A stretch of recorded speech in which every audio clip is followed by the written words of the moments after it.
길소성경대학 삶을 변화시키는 언어생활 마지막 8번째 강의에 오신 여러분을 환영합니다. 지난 8주간 정말 수고 많으셨습니다. 저도 참 수고가 많았습니다. 지금 생각해 보니까요. 우리는 지금까지 다른 사람을 위해 사랑의 언어를 사용해 왔는데 나를 위해서도 사용할 필요가 있는 것 같습니다. 나 자신을 인정하고 나 자신에게 선물을 주고 또 내가 나를 온전히 만나서 내 마음도 좀 살펴보는 시간도 필요할 것 같습니다. 나를 위해 봉사하는 것도 필요하고 나를 안아주면서 나 자신을 위로하는 시간도 필요할 것 같습니다. 부디 사랑의 언어를 잘 익혀서 나 자신도 사랑하시는 여러분이 되시면 좋겠습니다. 지난 7번째 강의였던 5번째 사랑의 언어 스킨십 강의를 듣고 유튜브 댓글로 그리고 또 과제로 많은 분께서 피드백을 주셨습니다. 아무래도 스킨십은 갑자기 시도하기는 좀 어려운 부분이 있었던 까닭인지 다른 사랑의 언어보다는 피드백이 좀 적었습니다. 하지만 감동적인 피드백은 더 많았던 것 같습니다. 한 장로님께서 실제로 스킨십을 해봤더니 아내 권사님께서 부끄러워하면서도 좋아했다고 하십니다. 그렇지요. 장로님께서 실제로 어떤 스킨십을 하셨는지 제가 알지는 못하지만 손잡아주는 게 싫은 사람은 없습니다. 한번 안아주는 게 위로가 되지 않는 사람도 없습니다. 실제로 이 관계에서 조금 갈등이 있는 상황에서 먼저 다가가 손 한번 잡아주면 우리 마음이 풀리기도 합니다. 다른 감동적인 피드백도 있었습니다. 이분은 그 자기님과 관계가 조금 어려운 상황에 계신 분인데 몸이 좀 아프셨던 모양입니다. 그런데 이 아픈 부위를 그 자기님이 오셔서 안마를 해주셨다고 하시더라고요. 그리고 안마를 받고 내가 고맙다는 말을 그 자기님에게 해주었다는 피드백을 주셨습니다. 아마 추측하기는 좋으셨던 것 같아요. 아픈 부위를 살펴주는 그 마음도 좋으셨던 것 같고 실제로 안마해주는 것도 좀 좋으셨던 것 같습니다. 왜냐하면 그 안마를 받으면서 사랑 탱크가 조금은 채워졌기 때문 아닐까요? 실제로 안마해주는 건 봉사라는 사랑의 언어이면서 동시에 스킨십이라는 사랑의 언어이기도 합니다. 그렇게 나를 살펴주는 그 자기님의 모습에서 관계는 조금 어려운 상황이지만 분명 저는 사랑을 보셨다라고 저는 믿습니다. 우리가 사랑의 언어를 배우는 까닭은 두 가지입니다. 첫 번째는 내 자기님을 더 잘 사랑하기 위함이기도 하지만 두 번째는 내 자기님의 행동을 더 잘 이해하기 위함도 있습니다. 우리는 관계가 안 좋으면요, 상대방이 내 몸 만지는 것도 매우 싫습니다. 하지만 사랑의 언어를 배우고 그 사랑의 언어라는 관점에서 바라보면 관계가 좋지 않을 때 내 몸을 상대가 만지려고 하는 행위는 사실 화해의 몸짓이라는 것을 알게 됩니다. 그래서 사랑의 언어를 우리가 잘 이해하고 또 그 사랑의 관점으로 바라보면 우리의 불필요한 오해가 많이 사라집니다. 이번에 우리가 함께 배운 것들을 잘 기억하셔서 여러분이 더 행복한 삶을 살아가시면 좋겠습니다. 그럼 이제 8번째 강의를 시작하려고 하는데요. 오늘은 마지막 사랑과 성장이라는 주제로 강의를 해보려고 합니다. 그럼 기도함으로 오늘 강의를 시작하도록 하겠습니다. 사랑의 하나님, 우리에게 삶을 변화시키는 언어 생활 8주간을 함께 하게 하시니 감사합니다. 지난주에는 특별히 스킨십이라는 사랑의 언어에 대해서 살폈습니다. 우리에게는 조금 어색한 사랑의 언어이지만 너무 중요한 사랑의 언어인 것을 알았습니다. 하나님, 우리가 이 스킨십이라는 사랑의 언어를 잘 사용하여 내 소중한 사람들이 힘들어할 때 먼저 손잡아주고 또 안아주며 우리의 사랑을 잘 전하는 삶을 살아가게 하여 주옵소서. 하나님, 오늘 우리는 마지막으로 사랑과 성장에 대해서 생각해 보려고 합니다. 사랑은 우리 삶을 가장 풍요롭게 해주는 가치일 뿐만 아니라 힘겹지만 내가 먼저 선택해야 하는 것임을 깨닫게 해 주시옵소서. 그래서 사랑받기를 그냥 기다리기보다는 먼저 사랑하면서 성장하는 그 길을 선택하는 우리가 되게 하여 주옵소서. 사랑 많으신 예수님의 이름으로 기도합니다. 아멘. 이제 이어서 우리 강의의 마지막인 사랑과 성장이라는 주제로 지금까지 살폈던 5가지 사랑의 언어를 모두 정리하는 시간을 갖도록 하겠습니다. 먼저 책 사랑의 5가지 언어에는 여러분이 보고 계시는 그 제목처럼 미운 사람 사랑하기라는 제목이 붙은 챕터가 있습니다. 이 챕터에는 저자인 게리 체프먼이 직접 경험한 앤과 글렌의 이야기가 소개되고 있습니다. 앤은 아내의 이름이고 글렌은 남편의 이름입니다. 이 부부는 이혼 직전의 상태였습니다. 주변에서는 모두 이 결혼을 더 유지하기보다는 헤어질 것을 권면하고 있었습니다. 이런 상태에서 아내 앤이 게리 치프먼을 만났고 그 만난 상황에서 미운 사람을 사랑하는 것도 가능하냐라고 묻습니다. 그런데 여러분 이 말에는 여러 가지 의미가 담겨 있습니다. 먼저 긍정적으로 좀 해석을 해보면 서로 미워하고 이제는 남남처럼 사는 그 앤과 글렌이 다시 사랑하며 행복하게 살 수 있는지를 묻는 것으로 해석할 수 있습니다. 그리고 어떻게 하면 이 미움을 넘어서서 다시 사랑할 수 있는지 그 방법을 묻고 있는 것으로도 볼 수 있습니다. 반면에 이 질문을 좀 부정적으로 해석을 해보면 사랑의 5가지 언어도 완전히 미운 마음이 들기 이전에나 효과가 있는 것이지 이미 서로 미워하기 시작하는 그 마음이 깊어서 이혼을 고려하는 부부에게는 소용이 없는 일이다. 이런 의미일 수도 있고요. 또는 이혼하기 전에 미운 사람을 사랑하는 것은 불가능하니 이제 그만 이혼하시는 게 좋겠습니다. 라는 확답을 듣기 위해서 묻는 질문일 수도 있습니다. 만약 여러분이 같은 질문을 여러분의 친구에게서 듣는다면 뭐라고 답하시겠습니까? 미운 사람도 사랑할 수 있으니 끝까지 사랑해야 한다고 답하시겠습니까? 아니면 사람은 고쳐 쓰는 거 아니다. 라는 말을 해주면서 그만 헤어지라고 하시겠습니까? 게리 체프먼은 어떻게 말했냐면요. 앤에게 이혼하기에 앞서서 같이 6개월만 실험을 좀 해보자고 권유합니다. 그런데 그 실험이 어떤 실험이냐면 먼저 사랑하는 것이었습니다. 참 힘든 실험입니다. 게리 체프먼은 앤에게 그 남편 글렌에게 이 말을 하게 했습니다. 어떤 말이냐면요. 앤이 글렌에게 여보, 우리 부부 사이에 대해 생각해 보았어요. 그래서 나는 당신에게 좀 더 좋은 아내가 되기로 결심했어요. 어떻게 해야 좋은 아내가 될 수 있는지 당신에게 좋은 생각이 있으면 좀 말해주세요. 마음을 열고 받아들일게요. 라는 말을 하게 했습니다. 이 정말 쉬운 말이 아니잖아요.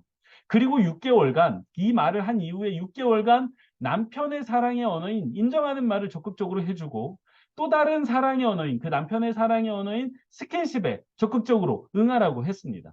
그러니까 정말 이미 마음속에 미움이 들어있지만 그 미운 남편을 먼저 사랑하라고 한 것입니다. 더욱이 남편이 어떻게 반응하든지 상관없이 꾸준히 한번 해보라고 했습니다. 그리고 반응이 없고 또 변화가 없는 남편을 보면서 생기는 힘든 마음과 불평. 왜 안 생기겠습니까? 안 그래도 미운데 내가 뭔가 노력하는데 반응이 없으면 더 미워지지 않겠습니까? 그런데 그런 남편을 보면서 생기는 힘든 마음과 불평은 직접 남편에게 하지 말고 그렇게 하지 말고 노트에 적도록 했습니다. 그러다가 혹시라도 남편이 그렇게 내가 노력하는 거에 반응하기 시작하면 남편이 나를 위해 해주었으면 좋겠는 것. 그러니까 자신의 사랑의 언어를 구체적으로 남편에게 요구하라고 했습니다. 그래서 이 부부가 서로 사랑의 언어를 좀 사용하도록 실험을 시작한 것입니다. 여러분 이 부부가 어떻게 되었을까요? 책에 나오는 바에 따르면 첫 번째 날에는 아무런 변화도 없었다고 하지만 두 번째 달부터는 그 남편 글렌에게서 긍정적인 반응이 나타나기 시작했다고 합니다. 나머지 4개월은요. 앤이 요구하는 것들을 글렌이 거의 다 들어주면서 이 두 부부의 관계가 이혼 직전에 있던 부부의 관계가 회복되는 기적과 같은 일이 일어났다고 말합니다. 그러면서 게리 체프먼은요. 이처럼 사랑이 기적을 만든다라고 말합니다. 그런데 게리 체프먼이 이 실험을 앤에게 제안하면서요. 그 설득하기 위해 사용한 것이 성경 말씀입니다. 누가복음 6장의 말씀인데 예수님의 말씀에 이런 말씀이 있죠. 여러분 잘 아는 말씀이에요. 그러나 너희 듣는 자에게 내가 이르노니 너희 원수를 사랑하며 너희를 미워하는 자를 선대하며 너희를 저주하는 자를 위하여 축복하며 너희를 모욕하는 자를 위하여 기도하라. 남에게 대접을 받고자 하는 대로 너희도 먼저 대접하라. 너희가 만일 너희가 사랑하는 자만을 사랑하면 칭찬받을 것이 무엇이냐? 죄인들도 사랑하는 자는 사랑하느니라. 아멘. 이 말씀을 근거로 앤에게 비록 남편이 밉지만 그 남편을 먼저 사랑하라고 이야기하면서 한 말씀을 더 인용합니다. 누가복음 6장 38절인데 주라 그리하면 너희에게 줄 것이요 곧 후유되어 누르고 흔들어 넘치도록 하여 너희에게 안겨주리라. 아멘. 그러니까 말씀을 따라서요. 미워하는 남편에게 먼저 사랑을 주라고 했습니다. 그러면 하나님께서 넘치도록 채워줄 것이라는 이 말씀을 믿고 게리 체프먼과 애는 그 6개월의 실험을 했던 것입니다. 그리고 그 말씀은 사실로 드러났던 것이지요. 그리고 사랑의 언어가 그 사랑이 그 깨어진 관계를 회복한다는 것을 확인한 것입니다. 여러분은 미운 사람을 사랑하실 수 있겠습니까? 게리 체프먼은 그리고 예수님은 사랑할 수 있다라고 말하고 더욱이 먼저 사랑해야 한다고 말씀하고 계십니다. 그리고 그렇게 먼저 사랑하는 우리의 그 애씀이 우리 삶에서 기적을 만든다고 말씀해 주십니다. 그런데 이 먼저 사랑하는 이 사랑의 방식이요. 그냥 하나님이 그냥 우리에게 던진 말씀이 아니라 하나님이 우리를 사랑하는 방식입니다. 요한일서 4장 10절 말씀을 보면 사랑은 여기 있으니 우리가 하나님을 사랑한 것이 아니라고 이야기합니다. 우리가 먼저 하나님을 사랑한 게 아니라 하나님이 우리를 사랑하사 우리 죄를 속하기 위하여 화목제물로 그 아들을 보내셨습니다. 아멘. 하나님의 관점에서 보면은요, 우리는 미운 사람입니다. 왜냐하면 죄 때문입니다. 하나님의 뜻을 다 따르지도 못하고요. 하나님의 마음을 시원케 해드리지도 못합니다. 말도 잘 듣지 않습니다. 하나님이 원하시는 삶을 살지도 않습니다. 우리 가정생활에 빗대어서 이야기하면 하나님이 보시기에 우리는 정말 하는 행동 하나하나마다 조금 보기 싫고 말하는 것도 참 하나하나 참 탐탁치 않고 식탁에서 반찬 투정까지 하는 정말 그렇게 마음에 안 들고 미운 사람입니다. 그런데 하나님이 먼저 사랑하셨습니다. 먼저 우리의 사랑 탱크를 채워주신 것입니다. 미운 사람을 먼저 사랑하는 것. 그게 하나님의 방식이었습니다. 왜 그렇게 하셨을까요? 왜 하나님은 우리를 먼저 사랑하셨을까요? 우리가 그렇게 하기를 바라셨기 때문입니다. 우리가 이처럼 서로 미움이 가득할 때, 서로 미워하면서 살아갈 때 하나님은 우리가 먼저 사랑하는 사람이 되기를 바라셨기 때문에 우리를 먼저 사랑하신 것입니다. 여러분, 싸웠을 때, 우리가 사랑하는 사람과 싸웠을 때 그 싸움에서 누가 이길까요? 논리적으로 이긴 사람이요? 아니요, 그렇지 않습니다. 힘이 센 사람이요? 아니요, 그렇지 않습니다. 먼저 사과하고 먼저 손 내미는 사람이 이기는 겁니다. 아이와 어른이 싸우면요, 반드시 어른이 먼저 사과하고 손 내밀어야 합니다. 왜냐하면 더 사랑하는 게 어른이기 때문이에요. 어른이 더 사랑하기 때문이에요. 그리고 어른이 더 큰 사람이기 때문에 먼저 손 내밀어야 됩니다. 여러분, 꼭 기억하셔야 됩니다. 먼저 사랑하는 사람이 더 큰 사람이고, 이기는 사람이라는 거 꼭 기억하셔야 됩니다. 그래서요, 저도 제 아내하고 뭐 이렇게 작은 갈등이라도 있으면 항상 제가 먼저 이렇게 손 내밀려고 애쓰는 게 내가 큰 사람이지라는 생각으로 하는 행동입니다. 그럼 여러분께서도 먼저 사랑하시는 여러분이 되셨으면 좋겠습니다. 앞서서 우리는 미운 사람을 사랑할 수 있을까? 라는 질문에 대해서 사랑할 수 있다 라고 말씀드렸습니다. 그러기 위해서는 하나님이 그러셨던 것처럼 먼저 사랑하는 태도가 우리에게 필요한데 어떻게 그럴 수 있을까요? 게리 체프먼은 우리 인간은 선택할 수 있는 능력을 갖춘 피조물이라고 말하면서 우리가 지금까지는 그 관계에서 나쁜 선택을 해왔을 수도 있지만 앞으로는 올바른 선택, 또 좋은 선택을 할 수도 있음을 강조합니다. 그럼 우리가 선택해야 되는 올바르고 좋은 선택이란 무엇입니까? 지금까지 우리가 수도 없이 이야기한 사랑, 그 사랑이 바로 올바른 선택입니다. 그럼 왜 내가 먼저 사랑이라는 선택을 해야만 할까요? 그 이유에 대해서 게리 체프먼은 사랑이 과거를 지워주지는 않지만 미래를 변화시킬 수 있기 때문이라고 말합니다. 다시요. 사랑이 우리 과거를 지워주지는 않지만 우리의 미래는 변화시킬 수 있기 때문에 사랑을 선택해야 된다고 말합니다. 우리가 정말 기억해야 되는 말 아닐까요? 사실 우리 모두는 과거에 대해 어느 정도의 상처를 안고 살아가기 마련입니다. 특히 가족에게 받은 상처는 평생 치유되지 않고 계속되기도 합니다. 아내나 남편에게 받은 상처는 정말 오래 갑니다. 실제로 제 어머니도요, 젊은 시절에 아버지에게 들어서 상처가 되었던 말을 수십 년이 지난 지금까지도 기억하면서 아직도 그 이야기를 했습니다. 이거는요, 상처가 깊다라고 볼 수도 있지만 사실 상처가 치유되지 않은 겁니다. 그럼 어떻게 해야 될까요? 과거로 돌아갈 수만 있다면 그 과거로 돌아가서 그 상처가 생기지 않도록 그 과거를 고치고 싶습니다. 실제로 그런 영화가 있었습니다. 몇 년 전에 개봉했던 영화인데 About Time이라는 영국 영화가 있었습니다. 이 영화는요, 시간 여행을 할 수 있는 남자가 인생을 살아가다가 실수를 하면 필요할 때마다 그때마다 과거로 돌아가서 자신의 과거를 고치면서 살아가는 영화입니다. 지금 제 뒤편에 보이는 화면이 그 영화의 주인공입니다. 로맨틱한 영화인데 꽤 재미가 있습니다. 그런데 특이한 점은요, 이 About Time이라는 영화가 전 세계에서 가장 흥행한 나라가 죄송합니다. 바로 한국이라는 사실입니다. 영국 영화였음에도 불구하고 영국에서 거둔 수익보다 또 미국이라는 우리보다 몇 배나 큰 나라에서 거둔 수익보다 한국에서 거둔 수익이 더 많았습니다. 전 세계 수익의 30%를 한국에서 거뒀다고 알려져 있습니다. 이 한국 영화도 아니고 영국 영화인데 그렇습니다. 왜일까요? 저는 개인적으로 한국 사람이 과거에 대해 후회하는 게 많기 때문이라고 생각합니다. 그만큼 우리는 상처를 많이 끌어안고 살고 있기 때문에 그 옛날부터 서양인들은 절대 이해할 수 없는 한이라는 정서를 가지고 있기 때문에 우리는 과거로 돌아가고 싶어 합니다. 과거로 돌아가서 내가 받았던 그 상처를 그냥 깨끗이 지우개로 지우듯이 지우고 싶어 합니다. 하지만 분명한 것은요, 과거에 내가 받은 상처는 지울 수 없다는 것입니다. 영화에서는 가능하지만 현실에서는 불가능합니다. 이미 받은 상처를 그러면 우리는 어떻게 해야 할까요? 지울 수 없다면 우리는 치유해야 합니다. 상처는 지우는 게 아니고요. 있는 게 아니고요. 사실은 치유하는 것입니다.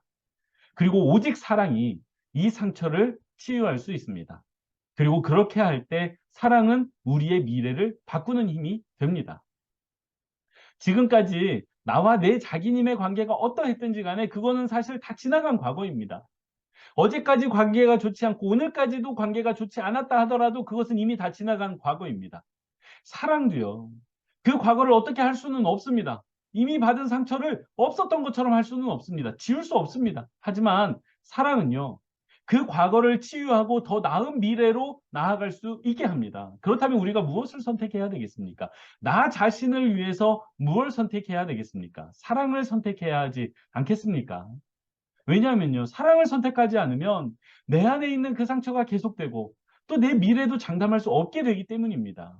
그래서 정말 어려운 일이지만 우리가 사랑을 선택하고요. 실제로 사랑의 언어를 구사하기 시작할 때 우리의 상처는 우리의 그 과거에 입은 상처는 치유되고 우리의 남은 미래의 삶이 변화될 수 있는 것입니다. 그런데 이 사랑을 선택하는 일이 사실 대단한 일이 아닙니다. 우리가 조금 다퉜을 때 먼저 화해와 위로의 문자를 보내기로 선택하는 것, 이거 사랑입니다. 배우자의 생일을 잊지 않고 정성스럽게 선물을 준비하는 게 사랑입니다. 직장에서 수고하고 돌아온 배우자에게 인정하는 말을 해주고 하루 종일 수고한 가족을 위해서 식탁을 차리는 거, 그거 사랑입니다. 식사를 마치고 났을 때 이 쌓여있는 설거지를 기쁜 마음으로 선택하는 거, 그게 사랑입니다. 식사를 마치고요. 그냥 소파에 앉아서 혼자 그냥 멍하니 TV를 보지 않고 배우자와 이런저런 이야기를 나누는 게 사랑을 선택하는 것이고요. 그 이야기를 하면서 손을 잡아주는 게 사랑입니다. 내 배우자가, 내 가족이, 내가 아끼는 사람이 언제 사랑을 느끼고 어떻게 해야 사랑 탱크가 채워지는지를 반드시 관찰하고 깨닫고 알아서 그 사람을 위해서 그 사람이 원하는 방식대로 그것을 선택하는 게 기꺼이 선택하는 게 사랑을 선택하는 것입니다. 내가 생각하는 거 말고 그 사람이 제가 사랑의 언어를 계속 강의하면서 강조한 거 있잖아요. 사랑의 언어는 내 방식이 아니라 그 사람의 방식을 관찰함으로 그 사람의 방식을 이렇게 알아서 배워서 그대로 해주는 거라고. 실제로요. 게리 체프먼은 집안 청소를 하는 걸 매우 싫어한다고 합니다. 그래서 자기는 결혼하면 절대 집안 청소 안 하리라 이렇게 다짐한 사람이라고 합니다. 그런데요. 이 아내의 사랑의 언어가 봉사였던 거예요. 특별히 그 집안 청소가 그 아내의 특별한 사랑의 언어였다고 합니다. 그래서요. 이 게리 체프먼은 나는 싫어하고 나는 맞지 않지만 그 아내를 위해서 정기적으로 집안 청소를 하고 있다고 합니다. 그리고 그 행동을 선택함으로 아내의 신뢰를 얻고 있다라고 말하고 있습니다. 우리에게도 이런 선택이 필요합니다. 이런 사소해 보이는 이런 행동이지만 사랑으로 하는 선택이 놀랍게도 나의 과거를 치유할 뿐만 아니라 우리의 미래를 변화시킬 힘이 그 안에 담겨 있고요. 내가 속한 가정, 내가 이끌고 있는 나의 가정을 행복하게 할 것입니다. 그럼 그렇게 우리가 사랑을 선택했을 때 우리가 얻게 되는 것은 무엇일까요? 성장입니다. 성장. 우리 인생이 성장하는 것을 마침내 경험하게 되는 것입니다. 우리 인생이 지지부진한 게 아니라 계속해서 앞으로 나아가면서 의미 있는 성장을 계속하는 건 우리가 오직 사랑할 때만 가능합니다. 뭔가를 성취할 때 그런 때가 아니라 사랑할 때 가능한 것입니다. 게리 체프먼은요, 이 이야기를 하면서 사랑에 빠지다와 사랑한다를 구별해야 된다고 말합니다. 젊은 남녀가 만나서 사랑에 빠지는 경우가 있습니다. 여러분도 경험해 보신 적이 있을 겁니다. 대부분 우리가 TV 드라마에서 보는 커플은요, 사랑에 빠지는 커플입니다. 온 세상이 완벽합니다. 이 사람과 함께라면 그 세상에 어떤 일도 두렵지 않습니다. 서로를 생각하면서 잠이 들고요. 일상생활에서 수시로 그 사람만 생각하면 행복합니다. 이게 사랑에 빠진 겁니다. 그런데 연구해 보니까 이런 감정은요, 이런 사랑에 빠지는 감정은 평균 2년밖에 지속이 안 된다고 합니다. 그리고 이 시기가 지나고 나면요, 현실이 눈에 보이기 시작합니다. 단점들이 눈에 보이기 시작하고요. 너무나도 완벽했던 그 사람이 이제는 나와 맞는 게 하나도 없게 느껴집니다. 실제로 그 사람의 장점이라고 느꼈던 게 이제는 너무나도 답답한 점이 이렇게 답답하게 느껴지기도 합니다. 이렇게 사랑에 빠져 있을 때는 과묵한 게 좋았는데 사랑에 빠진 시간이 지나고 나면 그 과묵한 게 너무나도 답답한 거예요. 이런 감정입니다. 그러다 보면 어떻게 되죠? 우리가 서로 상처를 주는 말을 주고받고 왜 이 결혼을 했을까 후회하는 지경에 이르게 됩니다. 그러면 이혼이라는 게 남의 일이 아닌 현실이 되기도 합니다. 그런데 게리 체프먼은 바로 이 시점에서 진짜 사랑이 시작된다고 말합니다. 진정한 사랑은요, 사랑에 빠진 그 감정을 유지하는 게 아니라 나와 맞지 않는 그 사람이 사용하는 사랑의 언어를 배워서 그 사람의 사랑의 언어를 사용함으로써 그 사람의 사랑 탱크를 채워주기 시작할 때, 그러니까 우리가 그 사람에게 빠진 사랑의 감정에서, 그러니까 사랑에 빠진 감정에서 빠져나와서 그 사람에게 맞추기 시작할 때, 그 사람을 힘에 겹지만 받아들이기 시작할 때 그 사람을 사랑하기 시작한다라고 말하고, 그게 진짜 사랑이라고 말합니다. 사람은 언제 성장할까요? 사랑에 빠질 때 성장할까요? 아닙니다. 만약 누군가 사랑에 빠지는 감정만을 추구한다면요, 그 사람은 2년에서 3년마다 새로운 사람을 만나야 됩니다. 왜냐하면 그 사랑에 빠지는 황홀한 감정은 그 시간이 지나면 사라지기 때문입니다. 그렇게 사랑에 빠지는 경험만을 찾다 보면 우리 인생을 다 낭비해버리지 않겠습니까? 진정한 사랑은요, 사랑에 빠지는 그 감정에서 벗어나면서부터 시작됩니다. 나와 다른 그 사람을 바라보면서 그 사람의 사랑의 언어로 사랑하기 시작할 때 우리는 진정한 사랑을 하는 것입니다. 그리고 그 진정한 사랑이 우리 인생을 성장시킬 뿐만 아니라 우리 인생의 풍성한 의미까지도 발견하게 해준다는 것을 우리 여러분이 꼭 기억하셨으면 좋겠습니다. 이제 마지막 강의를 마치면서 과제를 하나 내드리려고 합니다. 요한일서 3장 16절과 18절 말씀을 먼저 읽어드립니다. 그가 우리를 위하여 목숨을 버리셨으니 우리가 이로써 사랑을 알고 우리도 형제들을 위하여 목숨을 버리는 것이 마땅하니라. 자녀들아, 우리가 말과 혀로만 사랑하지 말고 행함과 진실함으로 하자. 아멘. 이 말씀을 바탕으로 다음 글의 빈칸을 한번 채워보시면 좋겠습니다. 어떤 글이냐면, 누군가와 사랑에 빠졌을 때는, 이게 사랑에 빠진 감정에 있을 때는 그의 삶과 밀접해지기를 원하지만, 그냥 가까워지기를 원하지만, 진정으로 그를 사랑할 때는, 아까 그 요한일서 3장 16절과 18절 말씀을 바탕으로 했을 때, 진정으로 그를 사랑하면 그의 삶과 밀접해지는 게 아니라 어떤 걸 우리가 원하게 될까요? 그거를 말씀 가운데 한번 답을 찾아보시면 좋겠어요. 그리고 또 이겁니다. 누군가와 사랑에 빠졌을 때는 나의 말로, 나 당신을 사랑합니다. 나 당신이 좋습니다. 당신이 너무, 이렇게, 보기 좋습니다. 이렇게 말로 나의 사랑을 알리지만, 진정으로 그를 사랑할 때는 우리가 말이 아니라 무엇으로 사랑을 전달하게 될까요? 여러분 한번 우리의 사랑을 점검해 보시면 좋겠어요. 내가 사랑에 빠진 감정을 추구하는지 아니면 진정으로 사랑하는 진짜 사랑을 추구하고 있는지. 저도 사실 이 강의를 준비하면서 이 말을 채워봤습니다. 여러분도 아마 여러분 나름의 답을 채우실 수 있을 거라고 생각합니다. 꼭 한번 채워보셨으면 좋겠고 사랑에 대해서 한번 진지하게 고민해 보시면 좋겠습니다. 왜냐하면 우리 인생은 어쩌면 사랑이 전부이기 때문입니다. 마지막으로 게리 체프먼의 말을 끝으로 강의를 마치려고 합니다. 사랑은 노력과 훈련이 필요하다. 이것은 만일 배우자의 삶이 나의 노력으로 풍성해진다면 나 또한 정말 사랑하고 있다는 만족감을 느낄 것을 알고 열심히 배우자의 유익을 위해 노력하고자 하는 선택이다. 여러분 꼭 기억하십시오. 우리가 배운 사랑의 언어는요, 그냥 되지 않습니다. 노력과 훈련이 필요합니다. 그리고 그렇게 내 자기님의 사랑의 언어를 사용하기로, 그래서 그 사람의 사랑 탱크를 채워주기로 내가 선택했을 때 나도 사랑한다는 만족감을 알게 되고 내 인생에 더 풍성한 의미가 채워질 거라는 것 꼭 기억하시면 좋겠습니다.